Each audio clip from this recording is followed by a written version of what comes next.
What's up? What's up? What's up, party people? What's up, y'all? It's your girl Pat. It's your girl Nick. See, I don't feel good.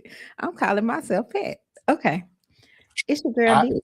I tell you what, right there, Angelo is on the ones and twos, and Pat is in the building. I need for him to replay that intro. We gonna start that all over again. Cause she just, Lord Jesus, I don't feel good. I ain't gonna tell nobody if you don't. It's gonna be our little secret. It's gonna be our little secret. I was Pat today. That ain't good. Why that's not good? You a cool peeps. Nah, this is life, and it's been hard, man. Life been life. But It has been. It has been very hard. The queen and I got into it last night. So, you know, but it is what it is. What's up, Coley? And Coley is already laughing at me. See, you can't be laughing at me, Coley. You already know how I am. Angela, how you been doing? Been good? For real, for real? Okay. We got to make sure our producers are good now. Sipping on your frappuccino. I was like, is that hot or cold? And then she goes, you mean the frappuccino? And I'm like, is there anything else? Because I had to look it up. I've never had that one. And so I had to look it up. And I was like, what is she talking about? Hey, Kels. It really is. When I started reading it, I was like, okay, but I got to sip on my tea. We got to protect the voice. Pat, what's on your mind before we get into this topic tonight? nah, we good. We good. We good? Okay, so mm, Black excellence. We've already been talking about it for 2 weeks. But with the passing of the Reverend Jesse Jackson, yesterday, um, I started reflecting on just his work ethic and how he approached things, and reflecting on my encounter with him um when I was in my political days. And it occurred to me that we always try to work in a silo, and we miss the blessing of collaboration. And we don't understand at times that excellence, success, um, the wins are not always tied to you and your individual contributions. There are moments, there are times that you have to have help. Um, Thoughts?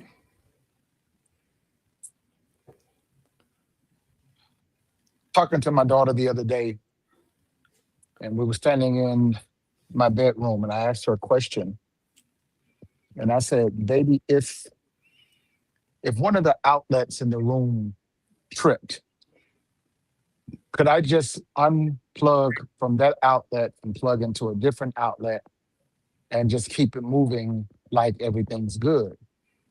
And she says, "No." And I said, "In order for me to successfully be able to reconnect, I would have to go outside, find the breaker that controls the room, and then reset the breaker." I said, because when one plug trips, shorts out, whatever you want to call it, it affects everything else that it's connected to. Mm, And in order for me to be able to be successful, having power back to this room, I got to reset the breaker that allows all of them to flow in tandem. If ever we would learn as a people, as the introduction to tonight's show, that connections are important. Listen, I understand you powerful, you Billy Bad Guns, and you can do it all by yourself. But I'm gonna tell you something. There is nothing more powerful than collaboration.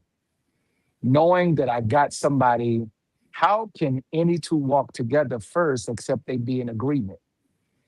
And we have to align ourselves with people of like purpose, people of like vision. I said at the very first show about the three doctors, and if you don't know their names, that's your homework. Go pull them up. Those three doctors that decided that we're going to work together to make sure that we all are successful doctors. Y'all, what if we had duplicated that model? What if we had duplicated? We hear those, and Nick, it's almost like it's a one-off. It's a one situation and what if we had duplicated that model? I'm going to say something that's going to be a little controversial, and I'm going to yield the floor. I understand that we boycotted when we weren't allowed to ride the bus. Thank God for that. Thank God for the boycott. Thank God for the people that decided that we was going to band together and we wasn't going to support. But I feel like that somebody lacked vision, because what if somebody said, we ain't finna march to ride on their bus. How about we get our own bus? How about we get our own gas stations? How about we get y'all? We do understand, because I know what somebody thinking. Well, ain't that what happened in Oklahoma? Ain't that what happened in Wall Street? Well, the Gap Band, that's what their name means. The Gap Band, it actually stands for what happened in Oklahoma. And the reality is y'all, here's the thing. But what have we done from that time to now that Mercedes Benz is actually one of the most prosperous dealerships, not because of any other race of people other than black dollars. Trillions upon trillions of dollars that we spend. And yet we literally don't even own 1% of the market that we spend money in. So when you really think about it, Nick, and that, I mean, just to introduce that, talking about black excellence, we talked last week about how we dropped the ball. Y'all, we got to literally understand the power of collaboration, Mhm. because without it, you're talking about history, and they always talk about history. We're doomed to repeat it if we didn't learn from it. I'm gonna piggyback off of that for a minute.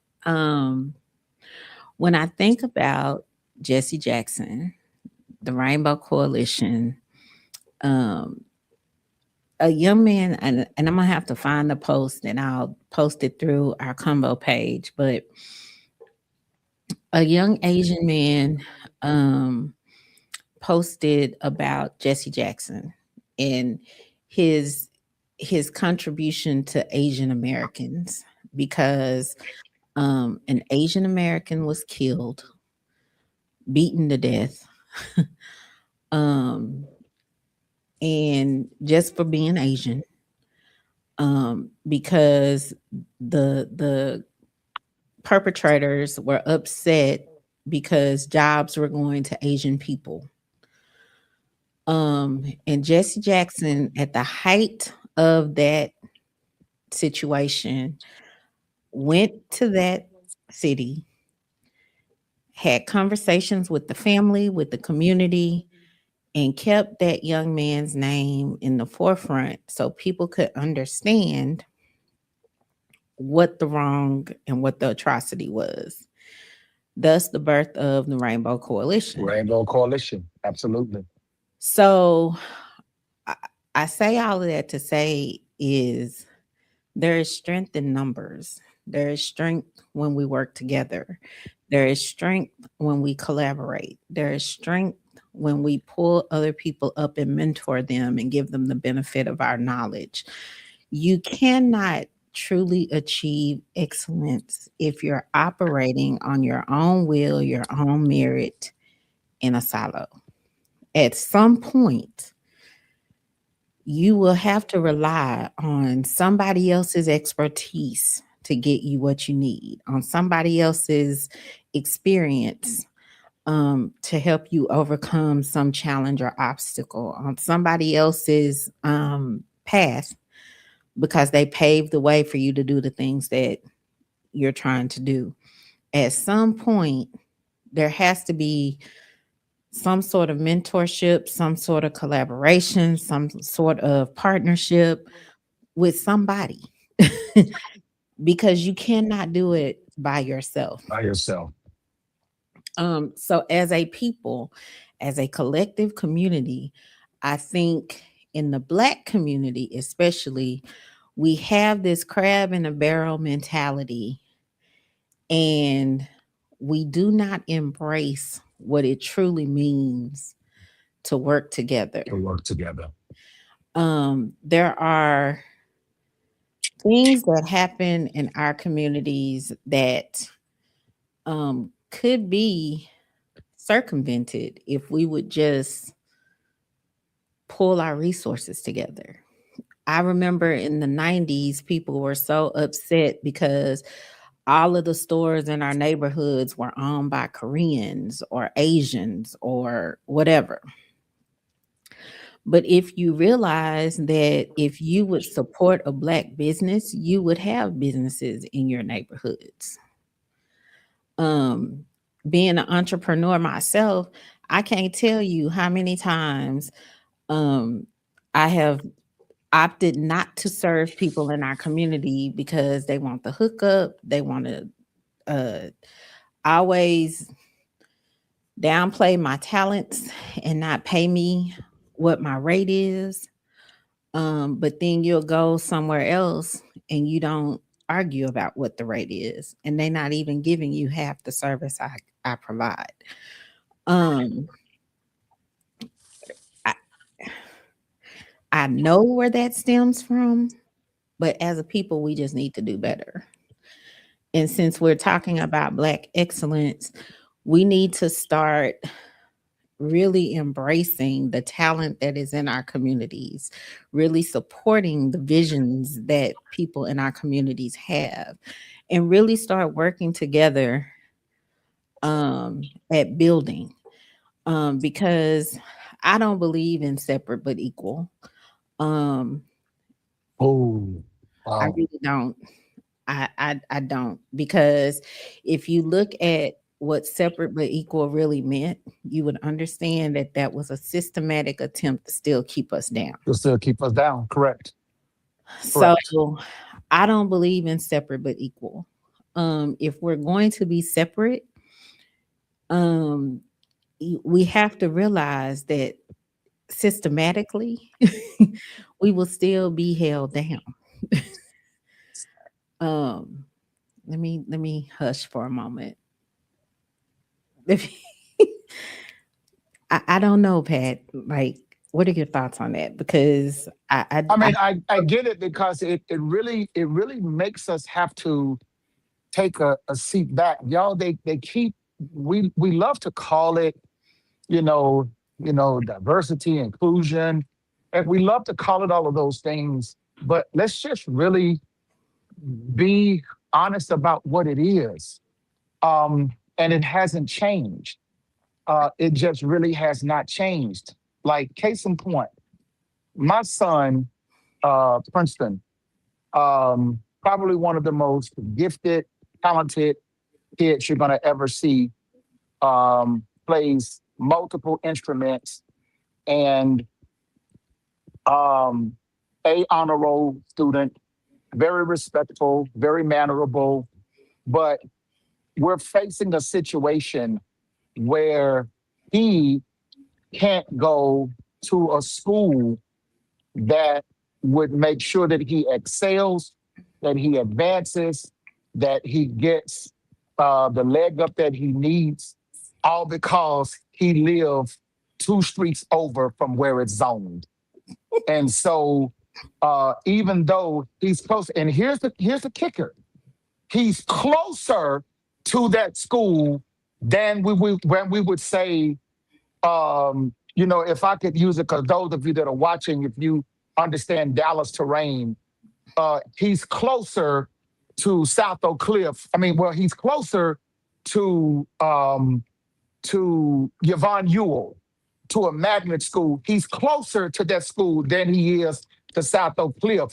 But because, he's zoned in a certain, even though he's in another school, it has to be an in district transfer, and you have to test in, and you have to do this and that and so forth and the other.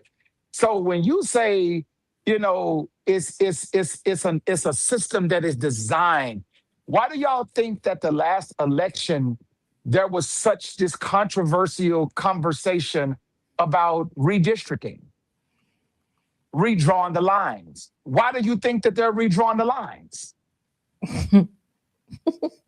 I mean, VC VC's district no longer exists. Like it. Take a breath, take a deep.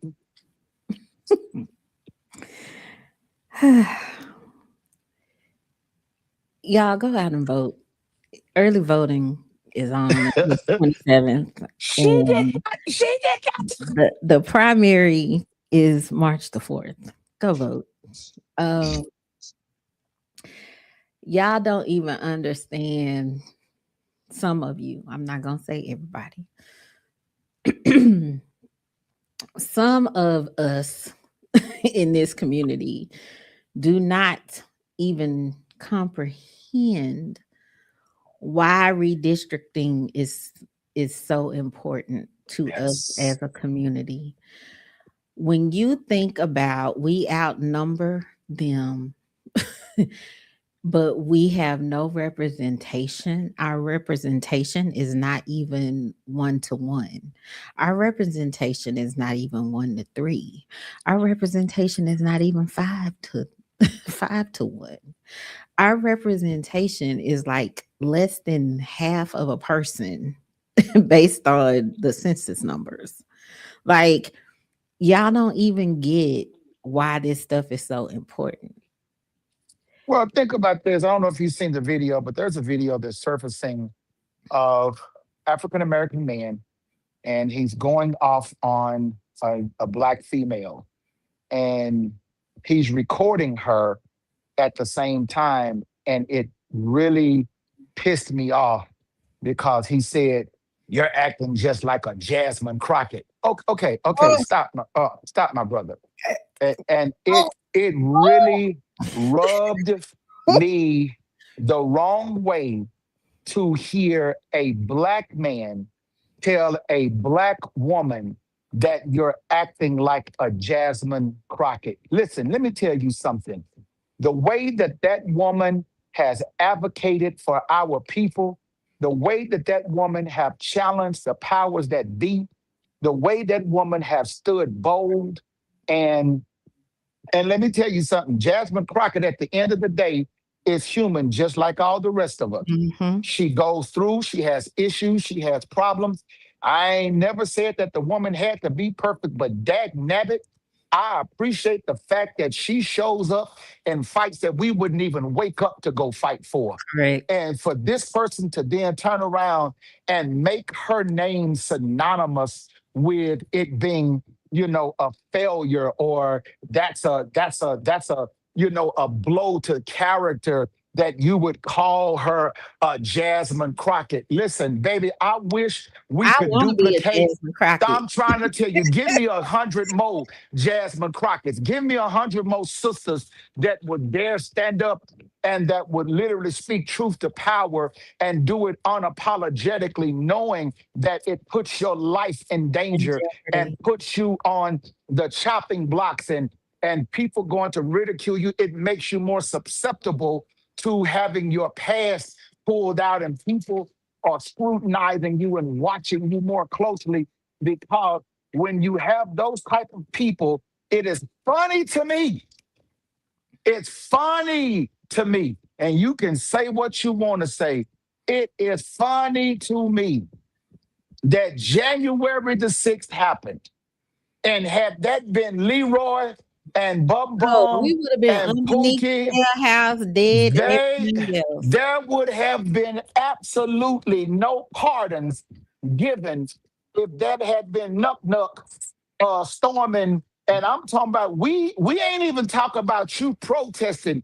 You Right. literally climbed the freaking walls, tore down the doors, pulled out the windows, and assaulted White House staff, even killed some. And they were pardoned. Madness, madness, madness, madness. I just, Jesus. If that had been one of us, we'd have looked, listen, We and would have everybody been know already color done. purple. We'd have looked like Sophia when they finally let her out that jail cell for Correct. slapping Miss Millie. That's what we'd have looked like. We'd have looked like Sophia coming up out of there and saying, "Ain't you glad to be home?" And she'd have said, "I'm confused," because she'd have. That's what we'd have looked like. I just, I don't know, y'all. We have to, we gonna have to do better. We have to do better about working together, collaborating, and making things happen. The reason there was a Black Wall Street is because people came together and made that happen.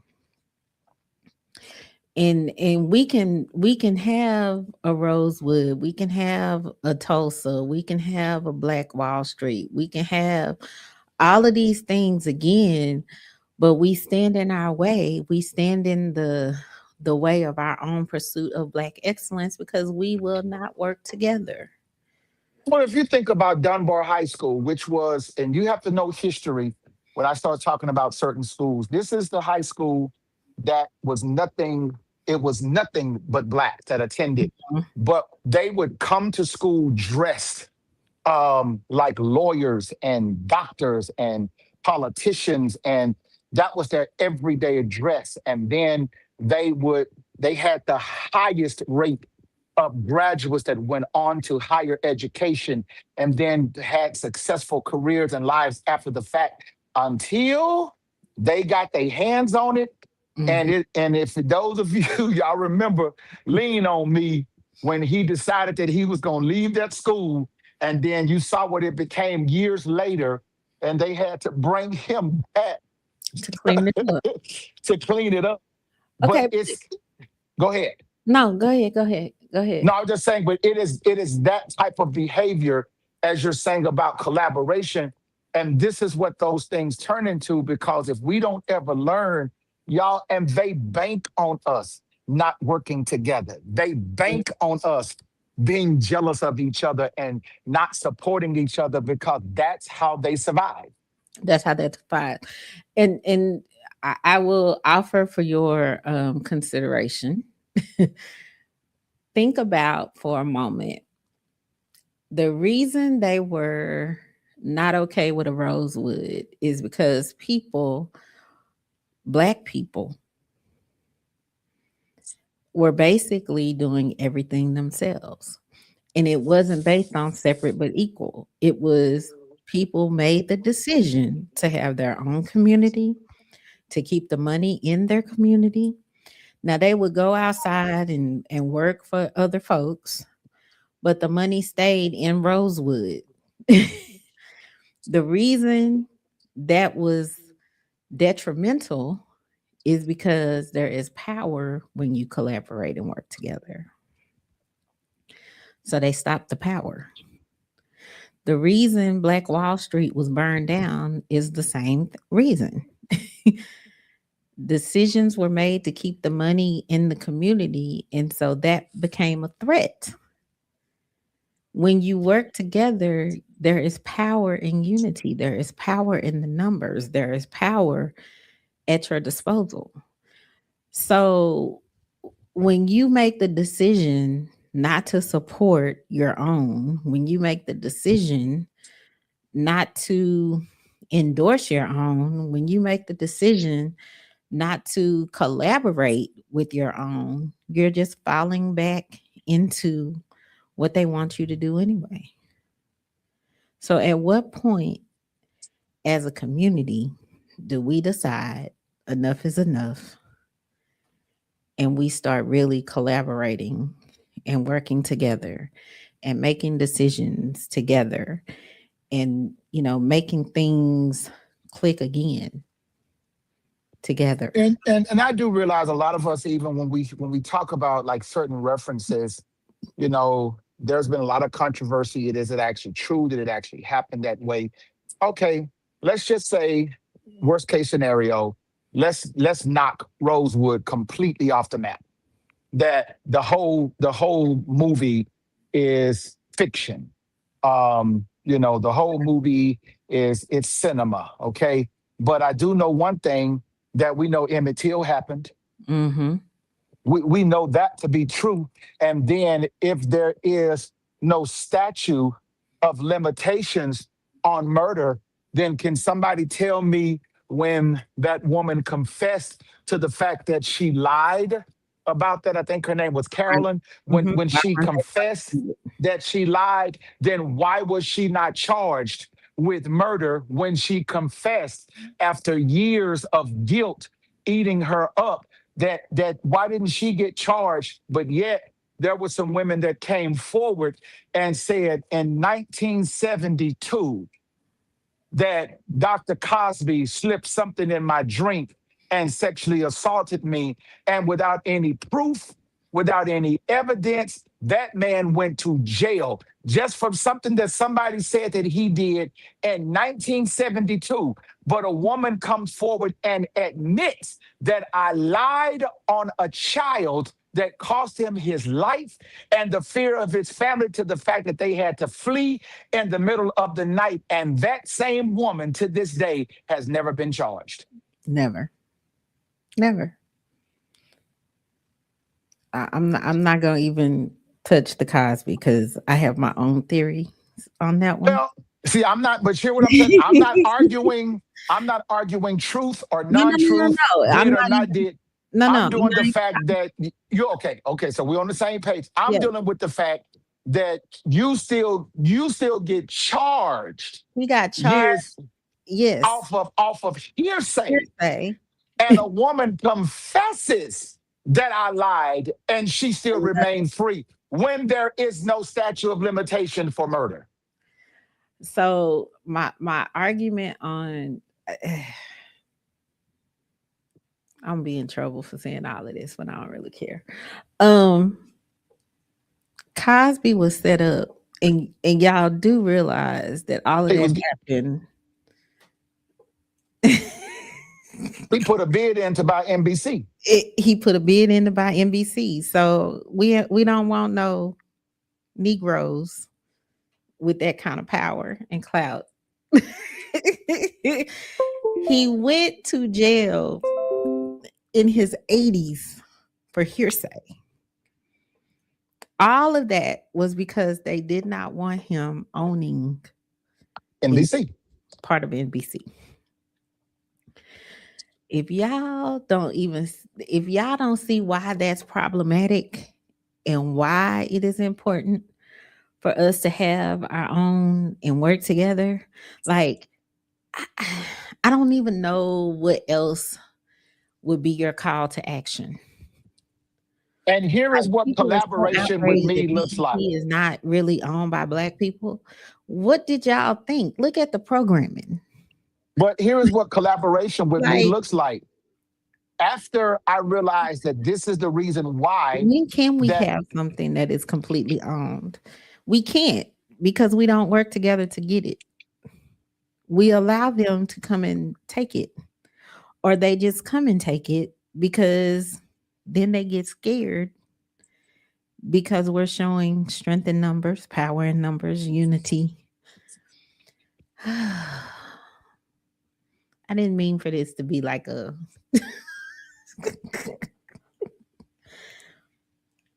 There's just so much. There's Nick, so can you hear much. me? Yes, I think about one thing real quick. When you talk about the word collaboration, here is something that is very powerful. If we knew, if all of the actors and the Actors Guild community of Black America understood that that man was set up because of his influential ties to the purchase of NBC, then why didn't 10 other actors step up and say, we gonna all buy it? correct. Correct. And this is not the first time his effort to become part owner was thwarted. This is not the first time.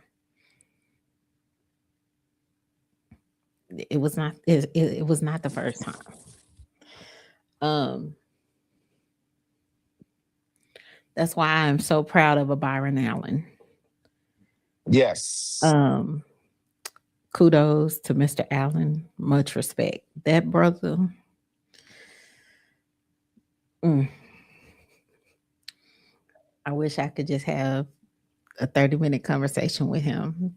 That brother is awesome. Um, and I hope somebody sends this to him because I just think he's the bee's knees. I think he's awesome. Um, but I just, as a community, well, let me talk from an individual level first. As an individual, we should make a commitment to ourselves to stop being scared. And we should make a commitment to ourselves to always do what is right and support um, things that are positive in our communities. I agree. Then, as a collective, we need to do better about making sure and ensuring that we don't back down and we give them reasons that we don't back down. Like the reality is if we were to pull together, they would not be able to stop us. Do you know how much money is in the Black community? Do you know how much money is in the brown community? Do you know how much money is in the Asian community? If all of us were to pull our resources together, because we already outnumber them anyway, um, do y'all even realize what we could do as a collective? We already outnumber them. Already. Already. I don't want to beat this with a dead horse, but Beat it. Beat it, Sophia. Beat it. we just have to do better, y'all. We have to do better. Um, my interaction with Jesse Jackson was life changing. And it was life changing because I was able to interact with a historical icon. And that conversation changed my life. You have to understand you cannot get anywhere without collaboration and mentorship. You cannot. You cannot. I I I, I challenge you in the next week to go and talk to somebody who is a trailblazer in an area that you're trying to break into or already operating in. Go and talk to that person, and you'll understand why it is important to be intentional about your collaboration. Be intentional about your development through your relationship with other people. I challenge you to go talk to someone. One of the another wonderful conversation I had was with our former hood leader. He went to school with my mother. And when I was at Hockaday, I had to do a research paper. And my mother said, "Oh, I know who you can talk to."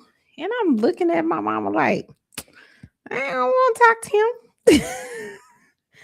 him. um, but Mr. Alfonso Jackson um, went to his home, had a wonderful conversation with him. Um, look up to him very much. I really respect that man. Even though we don't share the same political views, I really, really, really respect him um, as a professional, as a person. Um, just you owe it to yourself to talk to people who are in those circles that you aspire to be. Pat, you want to close us out? Because I feel like I'm just beating a dead horse.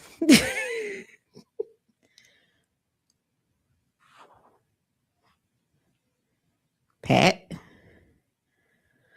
Okay, well, since he's not gonna close us out. Angelo, any thoughts? I know we just been talking, talking, talking. Any thoughts, Angelo?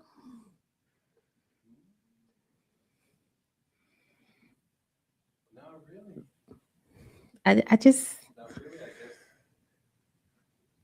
all men come from Africa. It all started in Africa.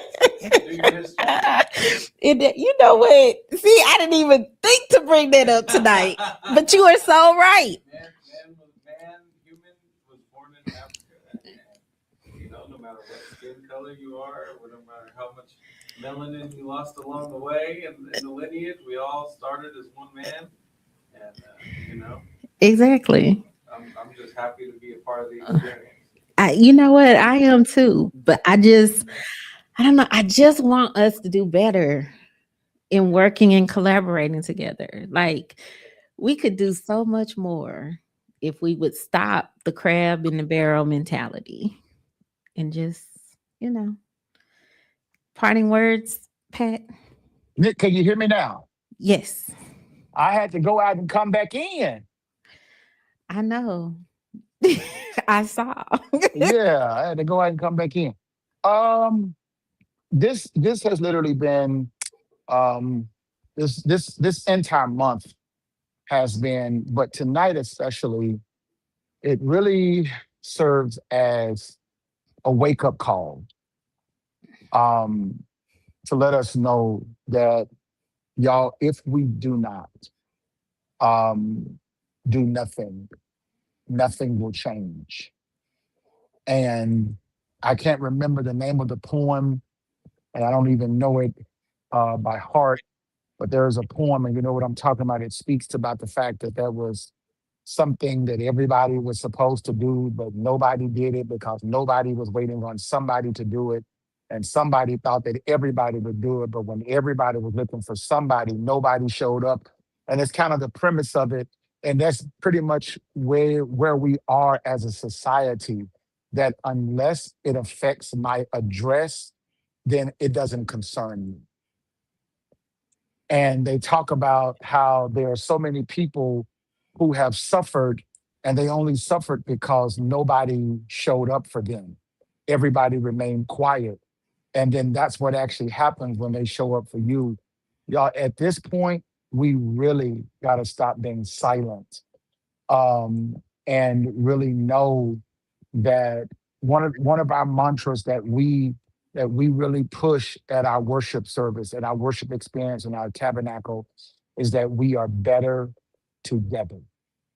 We push that as that is our theme, and we said we go together, like we go together. We belong together. We in this together, and until we understand that even on this show, there's a producer, there's somebody that even though you don't see them, they're working backstage to make sure stuff is lined up and linked and working. Then there is somebody that has to make sure that accounts are paid and things, because being on this show is not free. They don't say, oh, y'all are just so wonderful that y'all just show up and we're going to give y'all an hour slot. Uh-uh. It's a cost. There is a cost to all of this.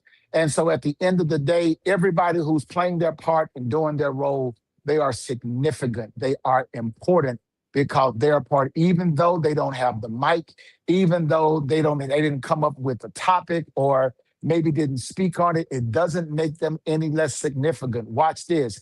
And then when they clear the studio, somebody is going to come behind and pick up that trash can and take that bag out and remove the trash and put it. Everybody that does anything that serves as a purpose for the Nick and Pat combo, they are significant. They are important. We gotta learn the power of collaboration, and we gotta make that thing paramount because we are better together. We really are. All right, that's it. Drop the mic. Peace, y'all.